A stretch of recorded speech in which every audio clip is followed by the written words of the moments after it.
দিন চলছিল নিজের মতো করে। রেয়ান একটু একটু করে বড় হচ্ছিল, আর সোহিনীও নিজের নতুন জীবনের ছন্দে অভ্যস্ত হয়ে উঠছিল। একদিন ঘর গোছাতে গোছাতে একটা পুরনো স্কেচ বুক খুঁজে পেল। খাতাটা খুলেই সে থমকে গেল। শেষ পেজটা দেখা হয়েছিল প্রায় অনেক বছর হয়ে আছে। ড্রয়িং, ছবি আঁকা ছিল তার প্রথম ভালোবাসা। এক সময় ঘন্টার পর ঘন্টা ছবি আঁকত। তারপর জীবন ব্যস্ত হয়ে গেল, আর রং তুলি কোথাও হারিয়ে গেল। সেই রাতে রেয়ান ঘুমিয়ে পড়ার পর অনেক দিন পর আবার রং তুলি হাতে নিল সোহিনী।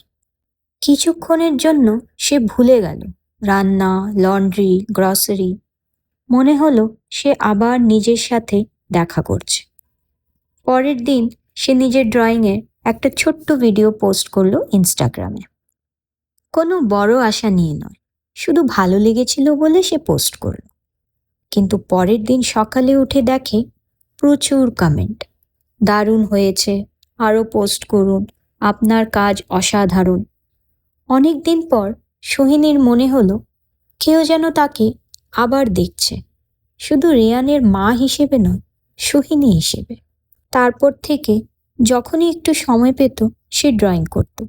রেয়ান দুপুরে ঘুমোলে বা রাতে সব কাজ শেষ হলে আস্তে আস্তে তার পেজটা বড় হতে লাগলো, আর তার মুখের হাসিটাও।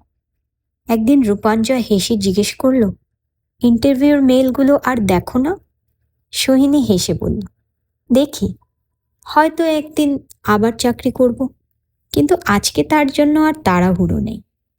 তারপর একটু থেমে বলল, জীবন আমাকে বুঝিয়ে দিয়েছে, স্বপ্নর ঠিকানা বদলে যেতে পারে, কিন্তু স্বপ্নগুলো বদলায় না। আর যদি জীবনে এমন কিছু খুঁজে পাওয়া যায় যা করতে ভালোবাসো, যা তোমাকে শান্তি দেয়, তাহলে হয়তো তুমি পৃথিবীর সবচেয়ে ধনী মানুষ না, কিন্তু নিশ্চয়ই সবচেয়ে সুখী মানুষদের মধ্যে একজন।